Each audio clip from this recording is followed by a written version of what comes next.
Anzac Day. When is Anzac Day? Anzac Day falls on the 25th of April each year.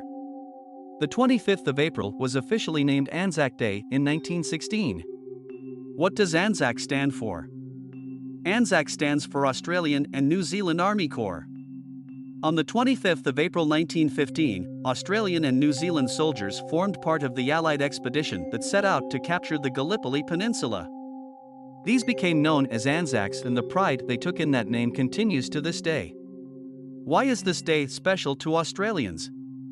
On the morning of April 25, 1915, the Anzacs set out to capture the Gallipoli Peninsula in order to open the Dardanelles to the Allied navies.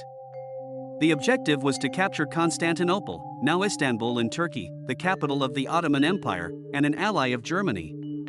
The Anzacs landed on Gallipoli and met fierce resistance from the Ottoman Turkish defenders. Their plan to knock Turkey out of the war quickly became a stalemate, and the campaign dragged on for 8 months.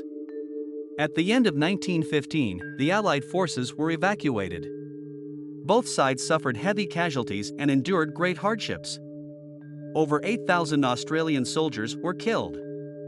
News of the landing on Gallipoli and the events that followed had a profound impact on Australians at home. The 25th of April soon became the day on which Australians remember the sacrifice of those who had died in the war. The Anzacs were courageous, and although the Gallipoli campaign failed in its military objectives, the Australian and New Zealand actions during the campaign left us all a powerful legacy. What does Anzac Day mean today? With the coming of the Second World War, Anzac Day also served to commemorate the lives of Australians who died in that war. The meaning of Anzac Day today includes the remembrance of all Australians killed in military operations. What happens on Anzac Day? Anzac Day remembrance takes 2 forms. Commemorative services are held at dawn, the time of the original landing in Gallipoli, across the nation. Later in the day, ex-servicemen and women meet to take part in marches through the major cities and in many smaller centers. Commemorative ceremonies are more formal and are held at war memorials around the country.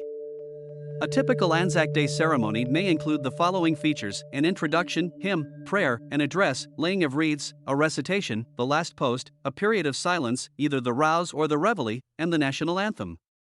After the memorial ceremony, families often place red poppies beside the names of relatives on the memorial's roll of honor, as they also do after Remembrance Day services. Rosemary is also traditionally worn on Anzac Day, and sometimes on Remembrance Day. Rosemary has particular significance for Australians as it is found growing wild on the Gallipoli Peninsula. Since ancient times, this aromatic herb has been believed to have properties to improve the memory. The Anzac Biscuit. During World War I, the friends and families of soldiers and community groups sent food to the fighting men. Due to the time delays in getting food items to the front lines, they had to send food that would remain edible, without refrigeration, for long periods of time that retained high nutritional value. The Anzac biscuit met this need. Although there are variations, the basic ingredients are rolled oats, sugar, plain flour, coconut, butter, golden syrup or treacle, bicarbonate of soda, and boiling water. The biscuit was first known as the soldier's biscuit.